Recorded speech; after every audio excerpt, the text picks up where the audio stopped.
Ladies and gentlemen, boys and girls, cats and kittens, welcome back to the podcast. I hope everybody had a wonderful weekend, man. Mine was quiet. I'd like to. I'm going to start this whole week with just a very sobering video. I think people need to hear it, so why not? Why not discuss it a little bit? This actually all stemmed from a tweet that was put out by, I think, Guy from Secret Network. I think he's from Secret Network, and he was effectively bashing YouTube content, anything talking about crypto and how there's no value in it, and the only real value comes from high-level dev discussions. So that's what should be streamed, is high-level dev discussions, talking to other high-level devs, and that's it. That's where all the value is. Now, I disagree with that. I'm absolutely correct, but it really did. It did clue me in to the mindset of the higher level developers and why they just continue to bleed and bleed and bleed. Now, it's not their fault. They don't look at it as they don't really look at it as something useful. They look at it as simply a place to build new things, new features, new ways to squeeze a dime out of a nickel, but not as anything that people would actively use, would have on their phone, would pay $6 for. I don't think they look at it that way. They look at it as a sandbox, as an experiment. Hey, let's see what we can do. But unfortunately for crypto investors, that's you, that's me, that's all of us. You guys know I'm an investor. I show my money all the time. For us, we have to look at it differently. And the reason that we have to look at it differently is because we seem to have forgotten the past and we like to live on hype. And with a market that very few people understand, and devs that are just looking to build new tools for other devs, to continue to build new tools for other devs, and and it turns into a real a very difficult place that people are going to struggle to understand. Now, from the YouTube reporting standpoint, it's very basic stuff, man. You hype it, you put it out in some very unrealistic time frame, and you point to charts. I'm going charts. We're putting that up. By the way, that's Bitcoin. There's your store of wealth. And you just string it out to an unrealistic timeline with no actual measurable standards. You stay very, very vague. I mean, it's basically propaganda. But everybody seems to be missing something real, real big. And there's no way I'm the only one who's seeing this.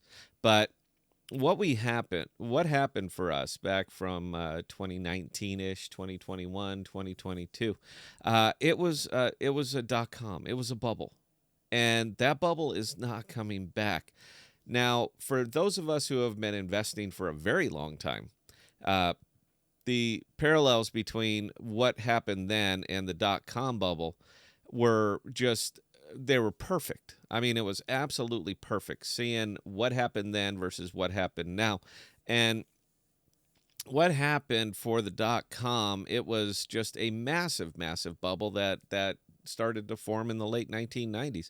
It coincided with internet adoption, a new thing. Oh my God, everyone's got to have internet, and a ton of venture capital money, and the rapid growth and valuations in new .com startups. Now, it peaked in about March of 2000, and at that time, the valuations on these things were up almost 800%. And they fell to 740%, fell by 740% by October 2002, about 2 years. Now, if you look at the .com bubble and you look at crypto, you're going to go, I'll be damned. Look at there. It's about 2 years. It gave up all of its gains. Now, historically, it can be seen as similar to a number of other real technology-inspired booms of the past. I'll go way back, man. Look, railroads, 1840s, automobiles, radio, television, transistors, electronics, computer time sharing in the 60s for anybody who's that old, home computers, biotech. They continue to introduce new technology, which we all need, which is really, really cool, and I happen to agree with, and it turns into these massive boom and bust cycles. This is what we saw. Now, this isn't coming back. The whole 2020, 2022 era, that's not coming back because money got smarter, because this isn't new anymore, because people started to see it and flesh it out and understand. The very last hurrah that's going to happen for crypto, the very last hurrah, is going to be the Bitcoin ETFs. But for the folks who are screaming that it's going to $500,000, it isn't. All right, it isn't, because money figured this out. Money got smart, and money is more than happy to take a 20 to 25% gain and just run like hell. Ladies and gentlemen, I give you XRP. We need to actually monetize this, and that is the problem. You have high-level devs talking to other high-level devs, building really, really cool features that can't be monetized. They simply cannot be monetized. And what I mean by monetized is external capital, non-speculative capital, coming in and paying for a service, paying for a feature, paying for an app. We're not doing that. We're not building that. We're building financials. We have built an incredibly complex banking system that doesn't support anything but itself. Now, without a manufacturing base, you don't need a banking system. Without a solid business base, meaning something that is monetized, you don't need a big banking system, because eventually the money runs out. All we're doing is pushing it back and forth. That's all we're doing, is taking the money from Kava to Injective to Polygon to Arbitrum. That's all we're doing, is moving it around the board, but there is no new money coming in.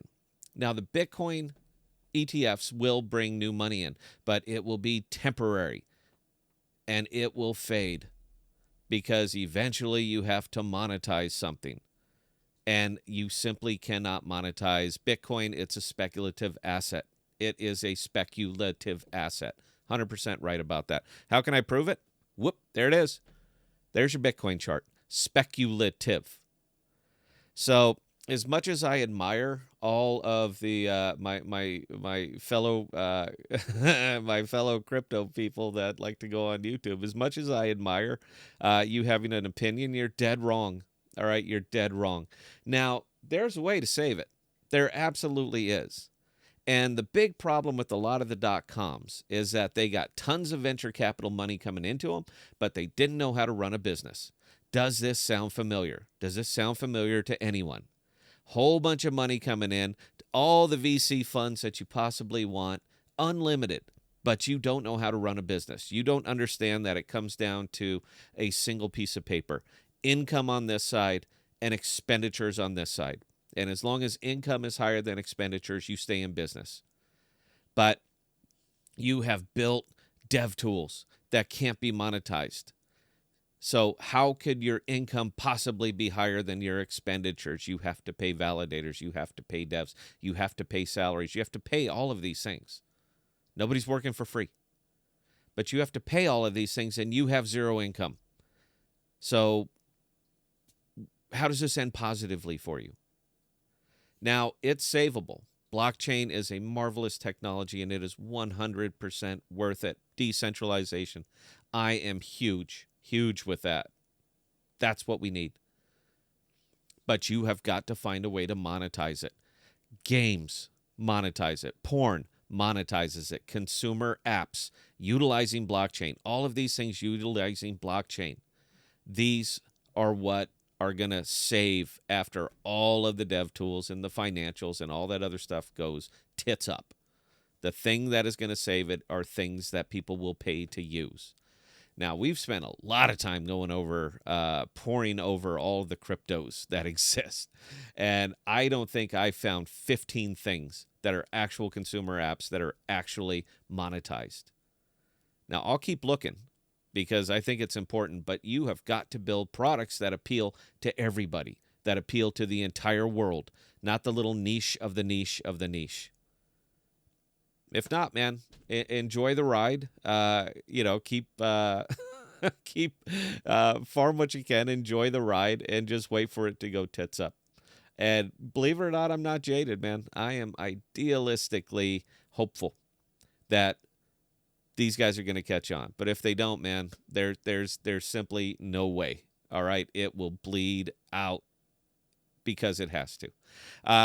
Going to be discussing this more. I'm going to try to go live a few times this week, and we'll be discussing all of these and more hopeful things.